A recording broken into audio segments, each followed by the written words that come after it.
Welcome to the Maumee City Council meeting. It's November 4th at 6:15. We call the order, please. Kurt, Yes, present. Lineback, Yes. Noonan, Yes. Puffenberger, Yes. Barrow, Yes. Fiskus. Yes. Harris. Yes. We stand for the Pledge of Allegiance, please. Pledge allegiance To the flag of the United States of America and to the republic for which it stands, one nation, under God, indivisible, with liberty and justice for all.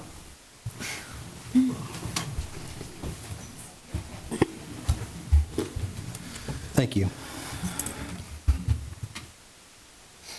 Being that next Monday we're not meeting, I thought it was necessary to honor Veterans Day today while we were all together. So it's important that we take time to honor our veterans in honor of Veterans Day. Veterans Day is a day we honor all the branches of the military and the individuals who have served and worn the uniform in service of our country. We extend our deepest gratitude to all veterans in our community and any of those that are present here today. Only a few Americans choose the dangerous but necessary work of fighting our nation's enemies. It is our obligation to remember that those who gave, and remember and honor them for their service. If you wouldn't mind, please standing. If you served in our military in any uniform capacity, if you're here tonight, would you stand, please? And we'll start.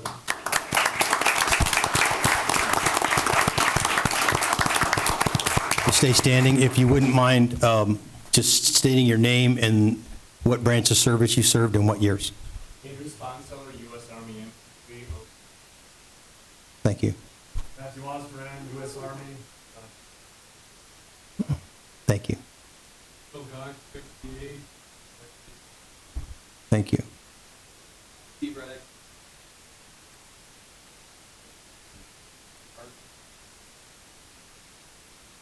Thank you. And Josh Harris, United States Navy, served from 01 to 04. Thank you very much. Appreciate your service.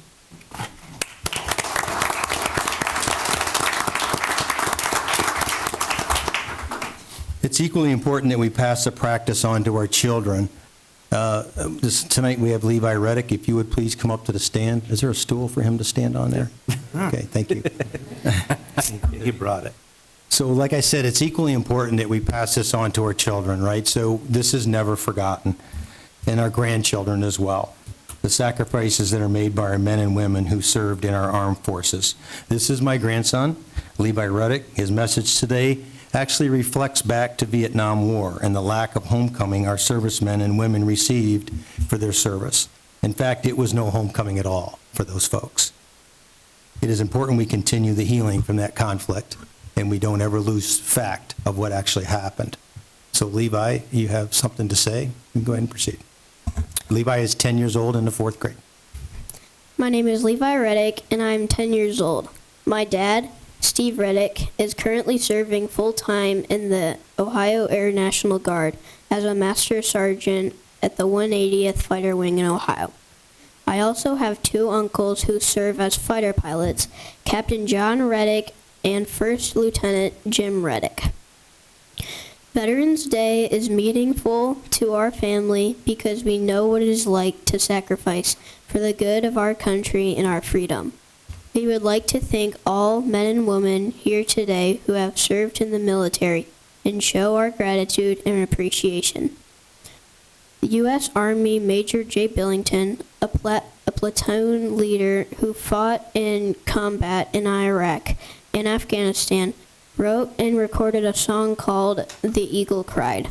This song was written in honor of the sacrifices of Vietnam veterans who did not receive the hero's welcome that they deserved when they came home from the fight. It was written for and performed at the 13th Combat Aviation Battalion reunion at Fort Rucker, Alabama, held on May 15, 2010. My classmates and I sang this song at our Veterans Day Assembly, and I was chosen as a soloist. I would like to read the lyrics to this song for you today. To the Vietnam veterans and all the veterans here today, thank you for your service and welcome home. The Eagle Cried. a 12-month tour behind him, and all his hopes ahead.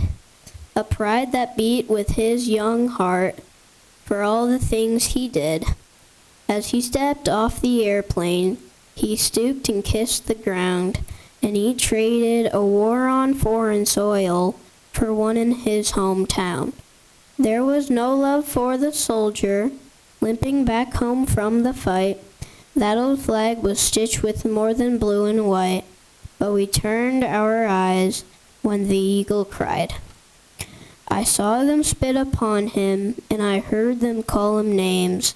Something changed within his eyes, he didn't look the same. He hid his wounds from battle, so others didn't know, but he couldn't hide the damage of their scars upon his soul. There was no love for the soldier, limping back home from the fight. That old flag was stitched with more than blue and white, but we turned our eyes when the eagle cried.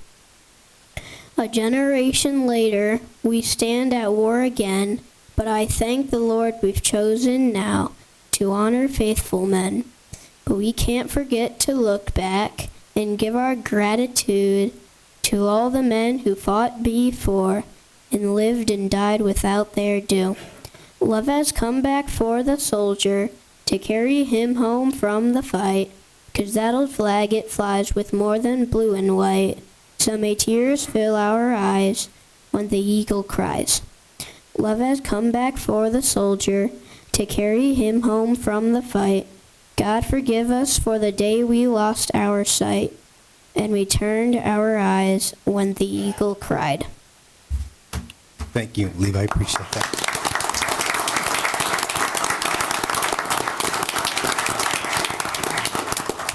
Very fitting. Thank you. And you can be dismissed if you want. The meeting will continue from here.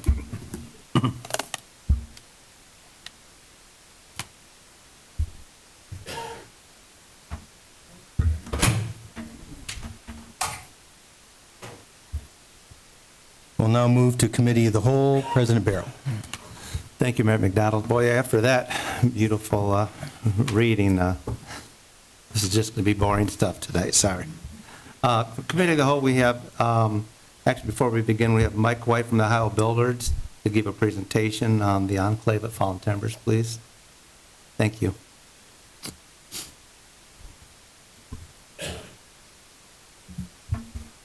Welcome, Mr. White, if you just want to step up to the microphone. Thanks for coming tonight. Absolutely. Should be proud of your grandson, by the way. Good kid. Actually, I'm Mike White with Buckeye Real Estate Group, and I'm part of the development group that's bringing this to life, and then I'll also be the builder of it as well. So I'll do just a quick overview of what our plan is, and then if you have questions, feel free to ask or interrupt as I go. On the, I guess would be the northern portion along the Wabash Trail, we plan on building around 1,500 square foot villas, empty nester, young professional type products, where those yards will be maintained through the HOA as well.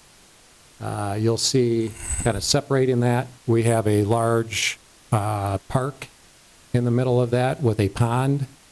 We also will be connecting with the standard 11-foot concrete bike path from our entrance down at the southern, you can hear me okay? Yep. Yeah. So we're gonna, we don't have access here yet coming from the mall, but we've applied for it over the railroad tracks. We will pick up the bike trail from here, coming down, so it'll service eventually what's built here. And also coming up to the north, tying into the park, which will then come out to Black Road and up and tie up to the Wabash Trail here. And then we'll have another connection piece up to the northeast as well. So a lot of connectivity in the subdivision, which we're finding with our subdivisions in Sylvania, that's been a real big seller for our homeowners, families. great that we're up against the Wabash Trail. So again, the villas are going to be up through this area, and then we'll bring single-family homes with the remainder. Those homes will be somewhere between 1,500 and 2,000 square feet, built for young families. What we hope to bring to the market is the ability to hit a price point that this market is not in new construction available. We hope to be under the $400,000 price point for the homes. They will have a nice curb appeal. We'll have some stone, various colors of siding, and front porches on the majority, if not all of them. So we're looking to hit a price point, but not bring it to an ugly-looking house from the street. Some of the things that we'll save money on are the square footage, and then some of the inside amenities that we commonly build now with tiled showers and those kind of things. So we'll make adjustments to be able to hopefully get the affordability to a point that makes a lot of sense. So just for everybody that's here, if you were to pull up at the light there at Fallen Timbers, coming off the expressway, you pull up at the light, this would be actually in the south or the northwest corner of that wooded lot that you see that's vacant. No, this is a farmland off of Black Road.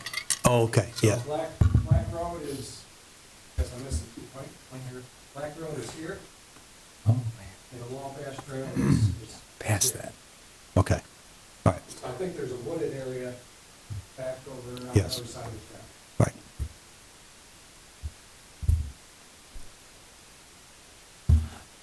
Thank you, Mayor McDonald. Mike, the villas, about what square footage are those? Those will be about 1,500 square feet.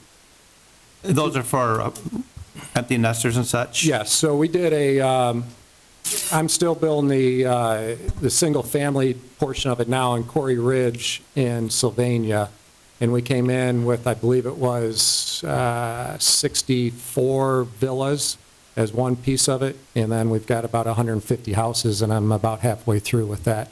And it's really worked out well. What we found is that the villas have a lot of the grandparents there that come in, want to be around the kids, and/or young professionals that don't quite want the full house yet. About what number of villas and approximately what would they, they're going to be sold, correct? Yeah, this is all for sale. Thank you. On both sides, the houses and the villas are all for sale. We have,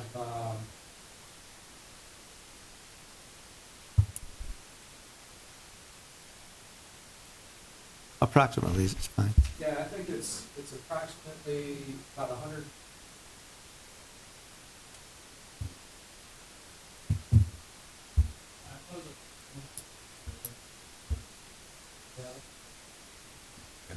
And the price range for the villas, approximate? Villas will be probably around a 300, 325 is hopeful. Thank you. We hope to have this in the ground and under construction next year. We'll have to push to get that done. And who knows where the market goes and pricing goes. But if, today, if I was going to start them, they'd be in the prices that I mentioned. Great. Good. Oh, okay, thank you. I appreciate it. Thank you. Yeah. Anybody have any more other questions? Anybody? Thank you, Mr. White. Thank you very much. Appreciate you coming today. All right, thank you. And you're welcome to leave. I mean, we just got business later on, but it's up to you. Yep, thank you. Thank you. Next on our agenda is the Citizens Climate Lobby. Would you like to introduce Margot? Yes, we welcome Charlotte here to give us a presentation about their group and what they stand for. Thank you.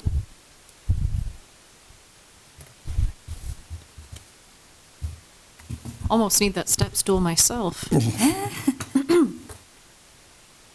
That mouse is wireless, I can advance the slides. There we are. Thank you very much.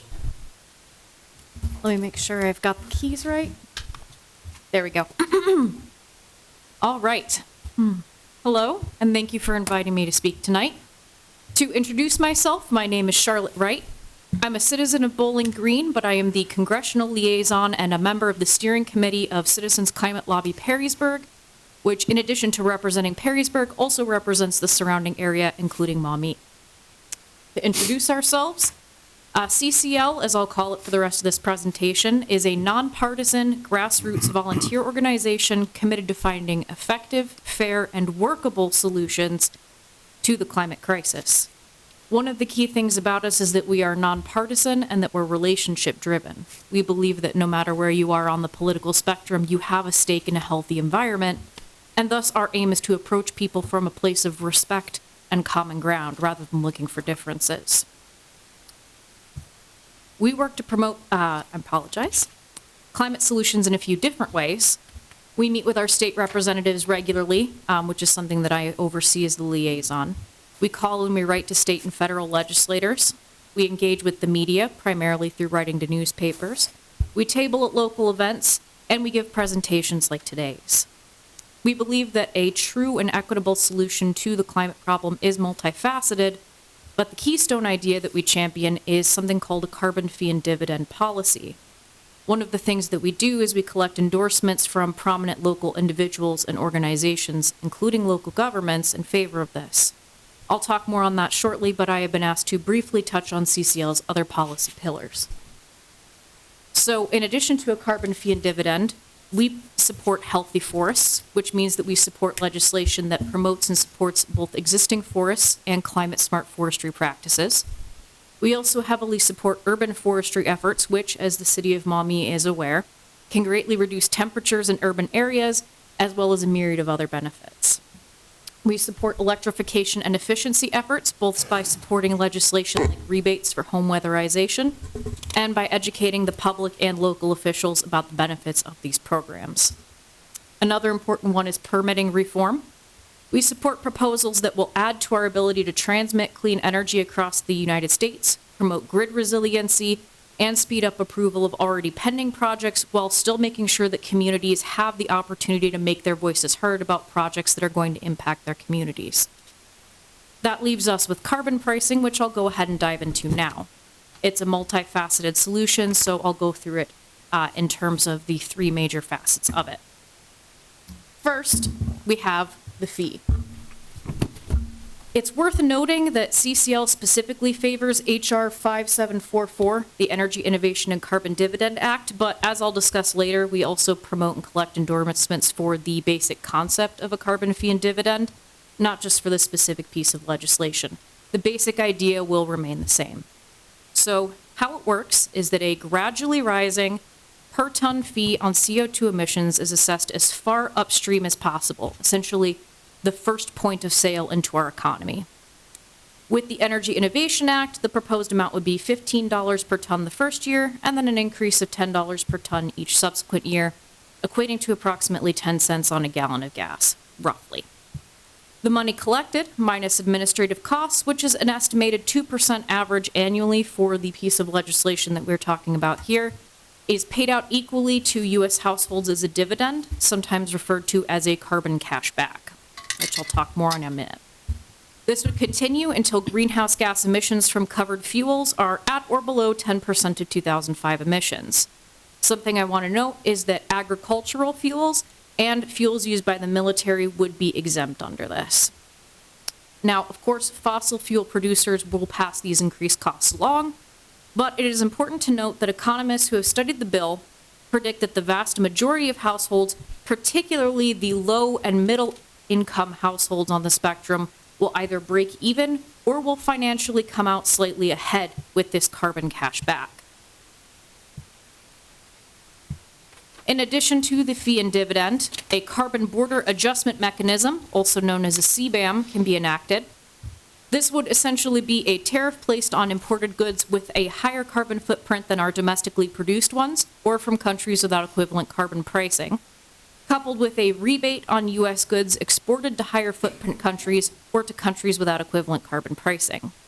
In essence, what this means is that it protects American manufacturing, which is already among the cleanest in the world. It rewards us, and it prevents pollution from simply being exported out of the country. It also puts pressure on our trading partners, most notably China, in order to have them enact their own equivalent carbon pricing. It's worth noting that other countries around the world are already enacting their own CBAMs or planning to. The European Union has one set to come into effect starting in 2026. Japan is looking to put one into effect in 2028. Other countries like Canada and the UK are also considering one similar to the European Union's. So if they enact CBAMs and we do not, that puts us at an economic disadvantage. Now, aside from the economic effects, the reason we support this is because in addition to being fair and predictable, which is what we constantly hear that businesses are looking for, they want legislation to have them know what's coming down the pipeline. It is highly effective at reducing emissions. Carbon pricing, paired with permitting reform, can help us meet our country's emissions reduction goals, and most importantly, it does so without having to choose winners and losers among technologies. Individuals, businesses, and local governments are free to choose what solutions work for them, and emissions are driven down using the market rather than a top-down government mandate for one technology or solution or the other. Current endorsers, we have over 3,000 nationwide for the Energy Innovation Act, more for general carbon fee and dividend as well when you include that number. We've also, 162 local governments are included in those endorsers. As a chapter, we've collected endorsements from Toledo City Council and last year from Bowling Green City Council. It's December of 2023. So why do we seek endorsements from local governments? There's a couple of different reasons. First, it sends a strong message to leaders in higher levels of government. It shows that leaders in their communities are aware of and concerned about the climate and that they support carbon pricing as a solution. Not only that, it shows local individuals that there is discussion happening about these issues outside of DC. It raises awareness of these discussions and simultaneously amplifies solutions. It shows leadership in times of political gridlock, especially when we can obtain bipartisan endorsements like Bowling Green's was. Lastly, and in my opinion most importantly, we do it because city governments are affected by climate change. In 2022, the Ohio Environmental Council published a report titled "The Bill is Coming Due." In that report, it is estimated that municipal governments will see estimated increases of anywhere from 26 to 82% annually in the amount of money they are spending on climate-related costs like stormwater management, drinking water treatment, and storm recovery by 2050. That is an estimated $1.8 to $5.9 billion per year above what we are already spending across Ohio for municipal governments alone. We believe that municipal governments have the right to have a say in the kind of future that they would like to see and the solutions that they want in order to help them get there. An endorsement is one of the ways for them to do so. Obviously, that's a lot of information. If you have questions now, I can take them, or alternatively, I can hang around afterwards and I can give you my contact information if there's anything you think about. Thank you. I think that would probably be, because we get through the meeting, but yeah, that would be great. Certainly. Are there any quick little questions, or should we wait till the end, or till after the meeting? Okay, we'll wait till after the meeting. Thank you. Certainly. Thank you again. Thank you. Appreciate it. Thank you. Moving on, the council has looked at the agenda. Do you have any questions, inputs? Councilman Lineback? On the capital purchases that we have listed, both of them are going to be purchased through Sourcewell, as I understand, and it's also my understanding that Sourcewell, while it's an approved source, we don't have to do the bidding process. I'm just kind of wondering why we chose to go with Sourcewell as opposed to a bidding process, because the bidding process usually gets us the lowest acceptable cost, doesn't it? What's that? Yeah, Sourcewell is actually a state bid. It's a private company, and the state of Minnesota is considered a private company, but it's given municipal status to be able to do this. In my career, I've never seen a private bidder undercut a state purchase price, ever. I mean, what was the last time we purchased police cars, Josh? Was it last year, and how much were they a piece? Yeah. Half. Okay, so Sourcewell is the lowest cost It is the that we find. lowest. Okay, And thank then you. the state law exempts them from bidding process. Thank you. President Barrow, I Yes. would like to comment a little bit about the equipment that's being Sure. purchased. Thank you. Go ahead. It's recommended in response to the Ohio EPA's findings and orders to eliminate infiltration of stormwater. In October of 2024, council approved the expansion of the sewer department to begin the work necessary to eliminate overflows of the sanitary system during wet weather events. To aid in these efforts, some expansion of equipment inventory will be necessary to allow the new crew to keep ahead of the lining and repair work previously authorized and/or endorsed by council. The purchase of an excavator dedicated to the sewer department will allow excavation work related to system deficiencies to continue uninterrupted by other excavation work regularly required by the city infrastructure and the city service department. So there is a designated reason and service for this equipment. Thank you, Mayor McDonald. Yeah. Are there any more questions on our agenda? I haven't seen none. This concludes Committee of the Whole. Thank you. We'll move to citizen comments. But you have 3 minutes per person to speak on the subject that is of interest to you. Mr. Ruggiero, if you would please come to the microphone.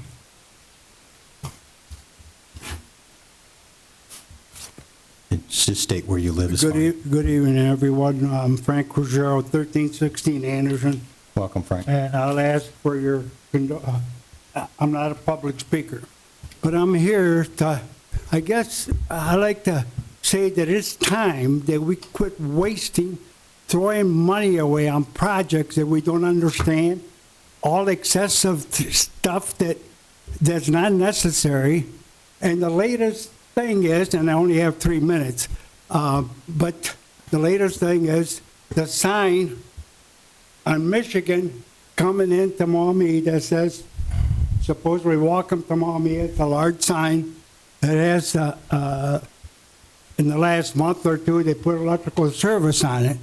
And whoever engineered that or designed that service and whoever wrote the specs for them should be fired. Right now, that sign, that electricals, that panel, if you need to work on it, you have to get on your knees and maybe even on your belly. Now, that sign, I'm not sure the Toledo Edison would even hook it up, and I don't know how I don't see a means of them hooking that up. Right now, the bottom of the electrical panel, you cannot open. It's underground. And if you want to put a lock on it for it being electrical equipment, that lock, you have to dig a hole and put the lock underground. And fortunately, somebody, I don't know who in the hell, ordered them to go ahead and beautify it by putting dirt and plants there. That dirt covers the panel. You cannot open it. Right now, if that was hooked up at the Edison and you wanted to go there and flip a switch to light up the sign, you would need a shovel. Maybe a small shovel, but you still need a shovel. I think that we're wasting a hell of a lot of money on all of the superficial stuff. We're created an awful lot of hazards throughout the city. The city doesn't even follow their code on work that they've done. And I only have 3 minutes. So I believe that all of this is unnecessary. That's the first sign I seen. I sat there for a long time, and then I noticed that they hooked it up, did some electrical work, or supposedly done some electrical work on it. And I couldn't, every time I went past there, it just irritated the hell out of me. And if you guys need to go there, I have a flashlight tonight, or you can wait till morning to look at it. And just for you, it doesn't matter here. Somebody stole one of the signs for Harris out of so it's another one in Maumee that somebody picked up. So That's 3 minutes, sir. If you just want to wrap up your thought. no, that's it. I think I said it, and I think you understood. Maybe, no, I don't think, maybe you did not understand. But Thank you. we're wasting a hell of a lot of money. Thank you. Tracy Elmore. Tracy, if you want to come forward and state your name and where you live, please.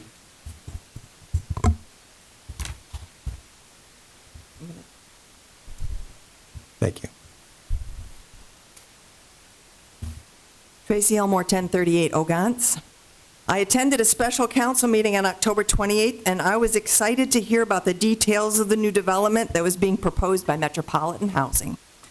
I was able to see potential benefits as well as obvious drawbacks, and was discouraged that a proposal with such a major impact on our city was considered without any community input, yet required a last-minute executive session discussion between council and the developers behind closed doors to get more details before they could vote on it as an emergency.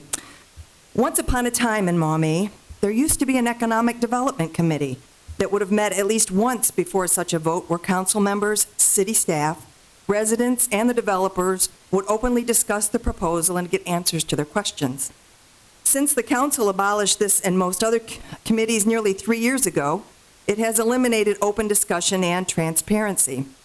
No matter how smart and experienced the 10 of you are, there's always something you hadn't thought about.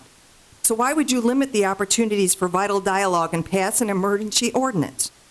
We're getting the impression that we're getting in your way and you'd rather be left alone. With 100% tax abatement being offered to this developer, did council reach out to those agencies that will be adversely affected by your handout? Lucas County Services alone, or Lucas County alone, gets 17% of our property taxes, and they will miss out on approximately $1 million a year for 15 years. Do the current Lucas County Commissioners want to be included in this discussion? Agencies affected by this include Children's Services, Developmental Disabilities, Mental Health and Recovery, Senior Services, the Zoo, 9/11, and Imagination Station. No one wants to be a Scrooge and vote no for these well-deserving organizations, so we vote yes and always pass them. And that's what developers count on when they ask the city for the tax abatement, making more and more levies necessary. Most of these organizations have 2, 3, or even 4 levies being assessed on your property taxes right now. The Maumee schools, which get around 60%, will miss out on over $700,000 a year. Metro Parks, $240,000. Pennant County, $180,000. The library, $200,000. Think about that the next time you vote on a levy request. This administration is using your pocketbooks and conscience as collateral to entice a large corporation to do business in Maumee and underwrite their whole project, while their higher rates will eventually elevate all rental norms and price families out of Maumee. Again, I agree that providing more housing opportunities to different population demographics in Maumee is key to attracting and maintaining a diverse population, thriving businesses, and unique entertainment venues in Maumee. We have a great resource of residents willing to collaborate and share their knowledge and make our city successful. Please reinstate the committees and let's get to talking. Thank you. Melinda? Melinda? Is there a Melinda? Yes, thank you.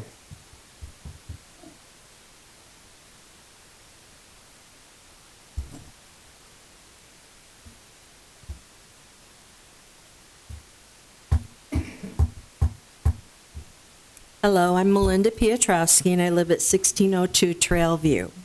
And this has come across on a couple different media things that I've looked at.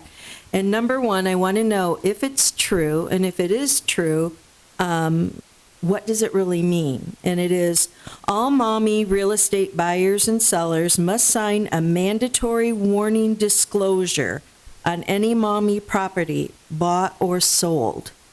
So, number one, is that true in Maumee? I can tell you it came from a realtor association. It didn't come from the city. Okay, so this is not anything that... No. Okay, all right, thank you very much. You're welcome. Amy Balkin?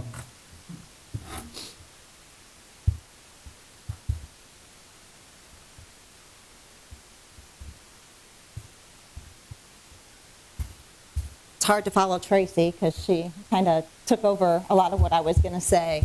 But I guess I'm just discouraged. I had hoped that the city would want to start working with the residents and want the residents to start trusting them.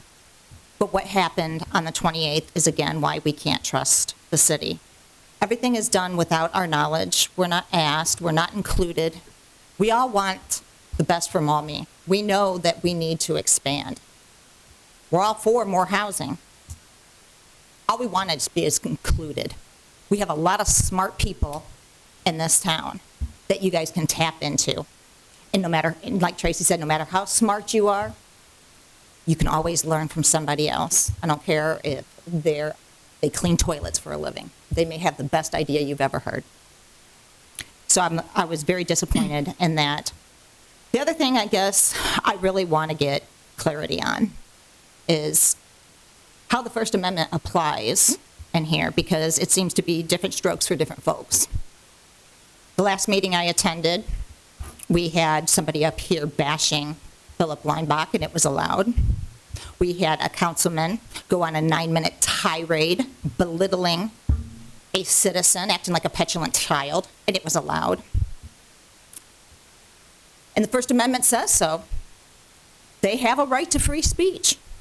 Everybody has a right to free speech, even to criticize government and government officials. That is our First Amendment right. It is a constitutional right. It takes over rights of anything else.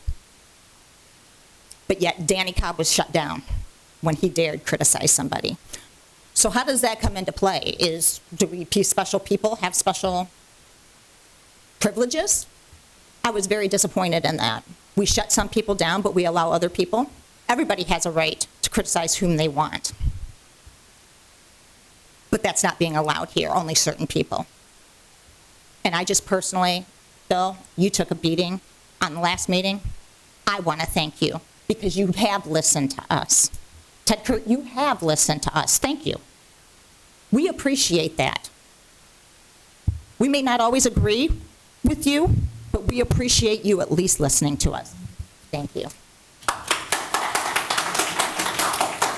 Bob Rumslake. Welcome, Bob.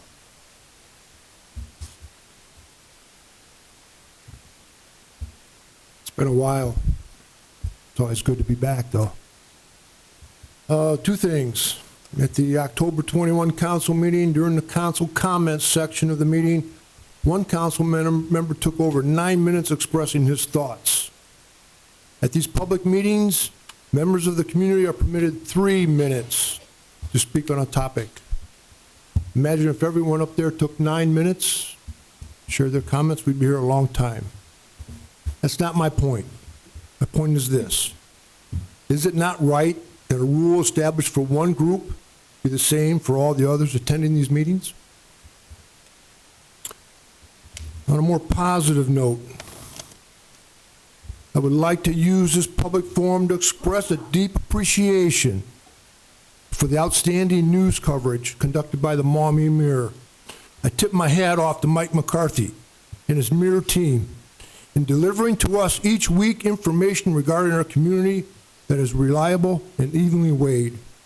It's my humble opinion that the Maumee Mirror does an excellent job in covering community issues, local sports, and our events. The Maumee is definitely, the Mirror is definitely an asset to our community, and we are better because they are in it. I hope Mike and his team are around for a long, long time. Thank you. Stephen?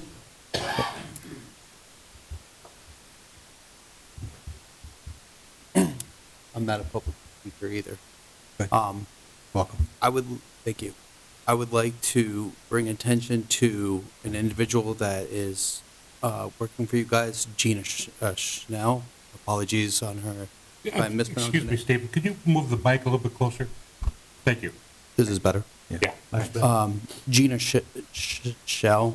I'm bad with names. All right. Anyways, I came to her and seeking.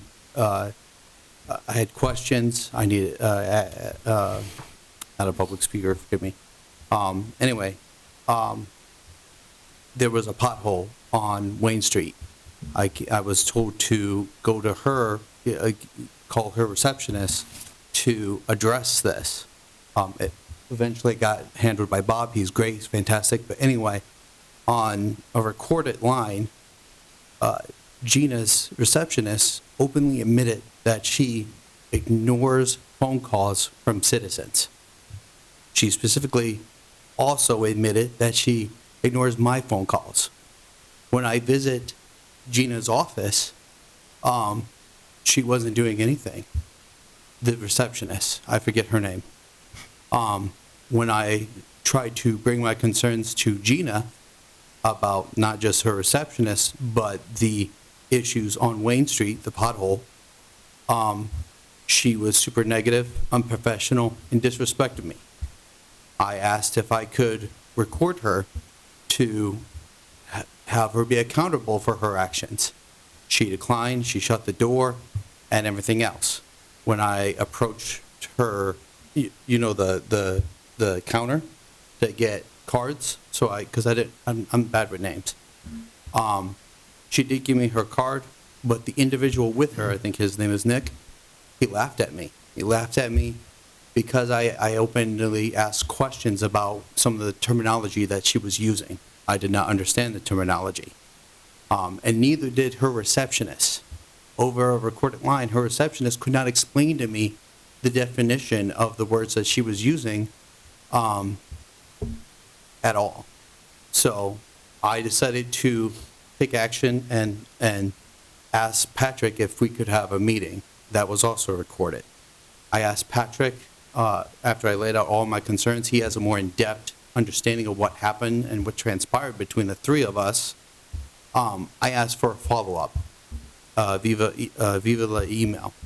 That never got sent to me. I constantly came to his office and talked to the receptionist multiple times, at least 3 or 4 times.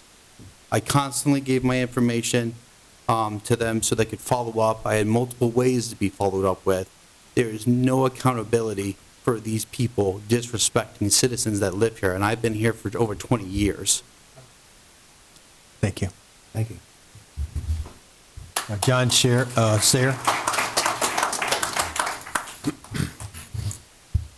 last one. Welcome, John. Thanks. I'm not a public speaker either. That's all right. It's my first time speaking. You don't have here. to be. Dear Mayor and City Council, first I'd like to congratulate the Maumee football team, soccer teams on an excellent year. I was recently inspired by the We Are Maumee sign as I drove through our city, prompting me to share my thoughts with you today. I find myself questioning what We Are Maumee truly signifies to all of you. It should not imply that a council member can publicly express false grievances about a citizen, or that a mayor would allow such negativity to go unchallenged for 8 minutes during a council meeting. Needs to go both ways if that's the decorum these chambers seek. However, I would hope this government and the citizens behind me wish we could have a complete mulligan and do a do-over. None of this division does any or anyone any good. Furthermore, I've noticed expressions of discontent among one of you city council people. This does not embody the spirit of We Are Maumee either. Your facial expressions and muttered words do not fall on deaf ears. We all see it. I won't call you out, so you need to reflect on those actions and knock it off. I sit in the back of the room at all these council meetings. I don't speak, I listen, and I observe. I'm a very good observer of people. I've been in sales for a lot of years. This phrase should reflect our commitment to open communication and responsible governance. It should not translate into decisions that may financially burden our residents without proper discussion and transparency. Let's face it, you all are under a microscope, whether good or bad, and it's essential to recognize that. I do not defend your roles because of your low salaries or your tenure as councilor or mayor like others have tried to tell me about you. To me, that doesn't matter. It's just an excuse. You're here to represent and keep this wonderful city wonderful through fiscal responsibilities and citizen responsibilities. As a business owner and someone who also dedicates 20 to 30 hours a week to my local nonprofit without compensation, I now stand here as an advocate for many of the citizens of Maumee through my involvement with CMAQ, for which I'm also paid nothing. I am in it to help change the trajectory of perception in this city. I have now claimed as my home and help make a positive difference in this community. I can assure you, I didn't move to Maumee 5 years ago to become a citizen's advocate. I moved here for the vibrant community I heard so much about. All I ask is that you prioritize transparency, consider the impacts of your decisions on our residents, and engage in meaningful communication before enacting changes that could financially burden the people who truly embody the phrase, "We are Maumee." In my experience over the past 5 months, with my involvement in CMAC. Just go ahead and just conclude your thoughts. Yeah. In my experience over the past 5 months with my involvement with CMAC and coming to council meetings, I have seen that the people of Maumee are passionate and want to be united. They want a voice in the matters that affected their lives. Is that too much to ask? And I know you guys are tired of the dissent that's going on in this community. It sickens me. And we all have to change.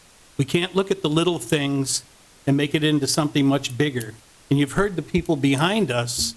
It all comes down to transparency, communication, education for the citizens of Maumee. And I know you all have a financial responsibility for the city, but you also have that commitment for the citizens. Thank you. Thank you. Thank you.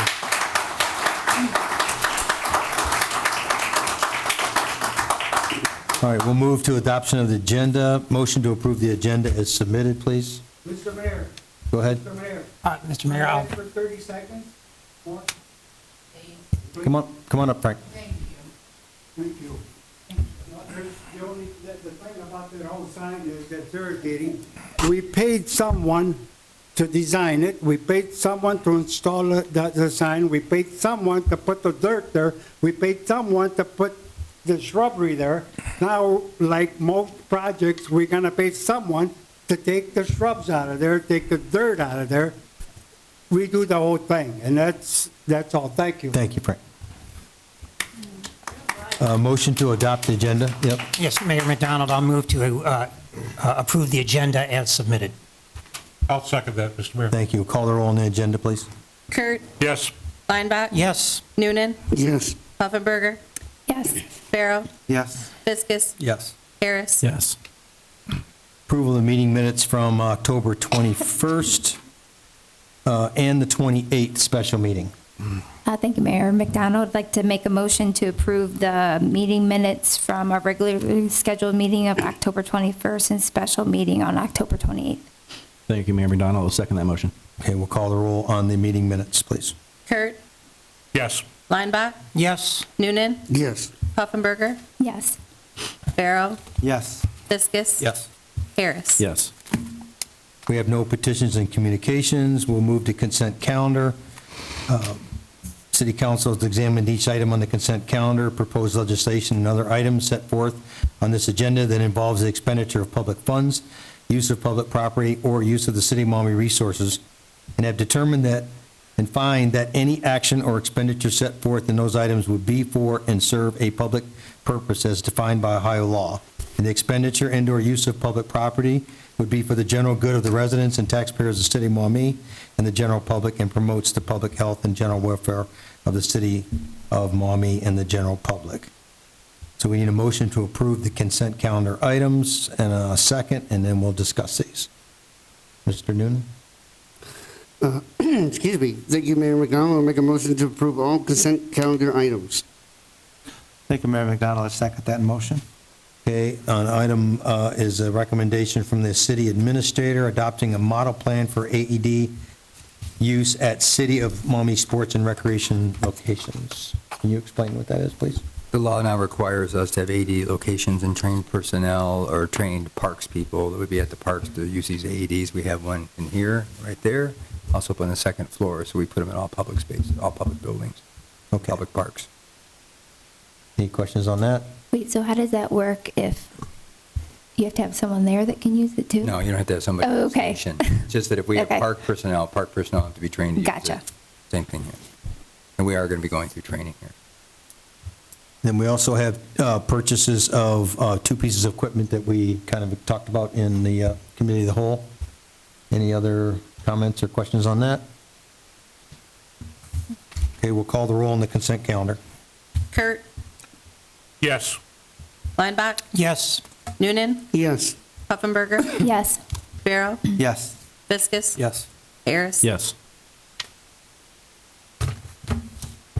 Okay, we'll move, we have no new business, no old business. We'll move to comments by the floor. I will pass. We'll move to Mr. Kirk. Thank you, Mr. Mayor. I would like to welcome and thank the about a half dozen veterans who are here this evening. I thank you for what you did, and I wish your grandson were here, Jim, but he did a great job honoring the veterans, and I am of the generation,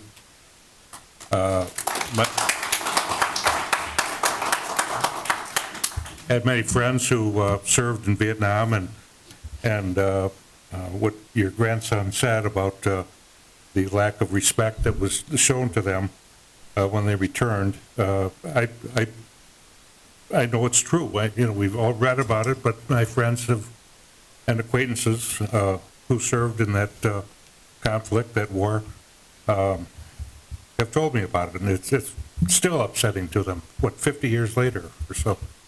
But thank you, all of you, the veterans. That's all I have, Mr. Mayor. Thank you, Mr. Kirk. Mr. Leinbach?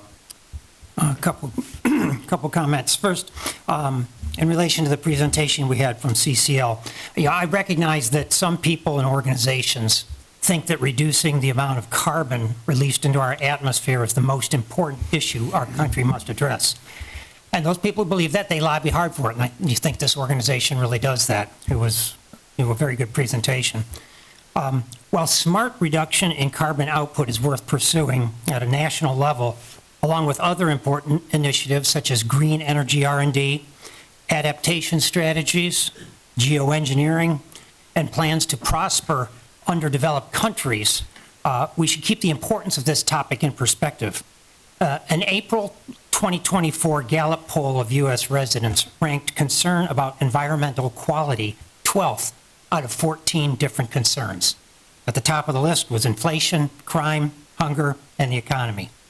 Of note, the most pressing concern about the environment was not reducing carbon, but pollution of drinking water. Now, for us here at the local level, our priority, I believe, must be upgrading the sewer system to prevent the sanitary sewer overflows that pollute our waterways and contribute to that problem.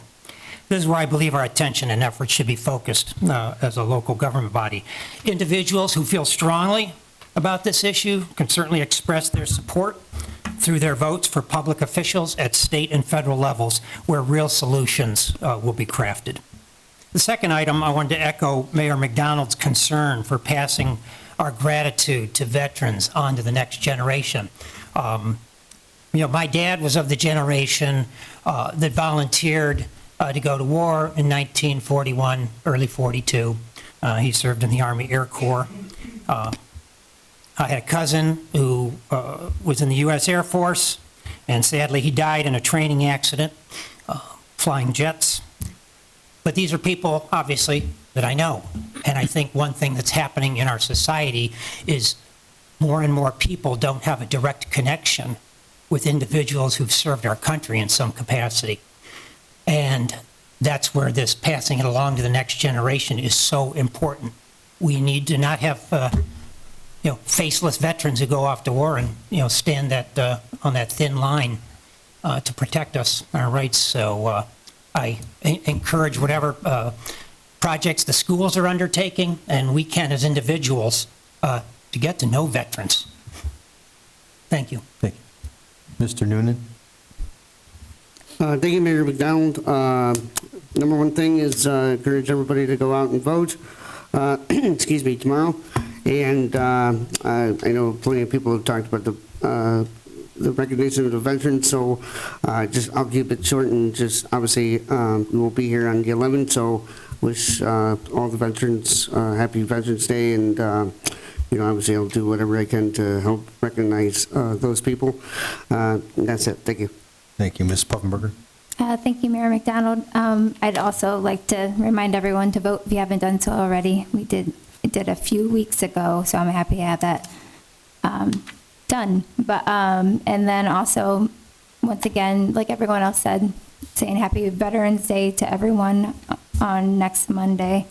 I had an aunt in the Air Force around the time with Vietnam, and she doesn't like to talk about her service because she was so underappreciated during that time. So it is definitely important to keep that in the front of our minds. And that's it. Thank you, Mr. Barrow. Thank you, Mayor McDonald. Just a couple of things. It was really a pleasure seeing that young man get up, your grandson, and do that beautiful presentation. My father was in the service. He was in the Navy, like, gosh, down there.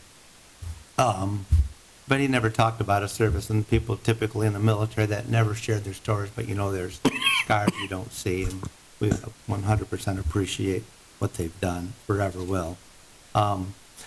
We did, one of those, a couple of little quick topics. On our sewer project, when our sewer issue came to be, we met with hundreds of people over the period of months. When the issue 2 came up, issue 1, 2, we met with hundreds of people again. So we are listening, and transparency is there. You have to look for it. And I really appreciate, and if I say your name wrong, I apologize, Mrs. Petrakowski, for coming here and saying, hey, I read this on Facebook. Is this true? I really appreciate you coming and asking that question, because there's just so much out there that's just misinformation. But thank you again, and we do appreciate it. And we appreciate hearing everybody's remarks. They come here and they're not happy about something. That's what we need to work on. Thank you. I'm done. Mr. Fiskus. Thank you, Mr. Barrow. Thank you, Mayor McDonald. I'm going to set a record for most times in a row talking about the marching band. They went to state marching band finals 2 weekends ago. They got a 2 rating, which is the second highest you can get, so I just wanted to give them a shout out. Thank you to all the veterans. Get out and vote, and whether your guy or the other girl wins, I hope we all remember that in the end we're all neighbors, and that's the most important thing to remember afterwards. Thank you. Thank you. Mr. Harris. Yeah, thank you, Mayor McDonald. I do admit that last council meeting during my comments, I did a very long-winded speech. It was inappropriately long. So to the council, this administration, and the citizens, I do apologize for my actions that day. I will keep this one under 8 minutes for sure. I do really want to thank the veterans, those who showed up tonight, as well as those that we're going to be honoring starting Wednesday, Thursday, and Friday of this week. We have, I think, 237 veterans that we're going to honor. I am going to be visiting 21 personally myself. My first one is someone we actually missed last year. He's a Vietnam vet, and their Vietnam vets are the ones that definitely really felt the impact when they came back to America after they served, and they felt like everyone turned their back on them. So, I mean, I make it a personal mission to thank a veteran, but when I see a Vietnam vet, I really show a little extra gratitude towards them. Tomorrow is Election Day. Please go out and vote. And just like everyone else, Mr. Mayor, Levi had a really great presentation. I do appreciate what he had to say. Thank you. Thank you. Mr. Birch? No, thank you, Mr. Mayor. Nothing. Thank you. This will conclude actually the business part of council. We are going to go into executive session for the purpose of pending litigation and collective bargaining, which is allowed by law. Can I take a motion to do that, please, Mr. Fiskus? Thank you, McDonald. I move to enter executive session for pending litigation and collective bargaining. And I'll second that motion. Thank you. Call the roll on that, please. Kurt? Yes. Lineback? Yes. Noonan? Yes. Huffenberger? Yes. Barrow? Yes. Fiskus? Yes. Harris? Yes. Thank you. We could go in here. Oops, sorry. Let's wrap this up. Yeah. You see this? That's Aurora at my house. Oh my God. I know, it makes me happy every time I open my phone, honestly. They're the ones walking. Oh, shit, it's my wife. And then I see how dark it is in the morning. I'm not cursing on record.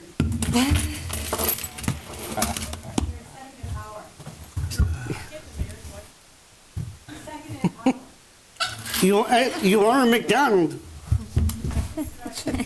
Trying to get Linda. We already adjourned the meeting. Mayor McDonald over there. Yeah. Your wife's trying to invoke her right to stop the meeting. First lady and mommy. All right, we need a motion to come out of executive session. So moved.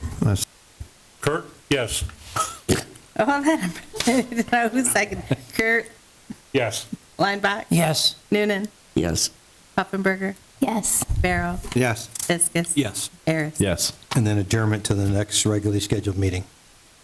Thank you, Mayor McDonald. I move that we adjourn until our next scheduled meeting. And I'll second that. All right, we'll call the roll. Kurt? Yes. Lineback? Yes. Noonan? Yes. Puffinberger? Yes. Barrow? Yes. Fiskus? Yes. Harris? Yes.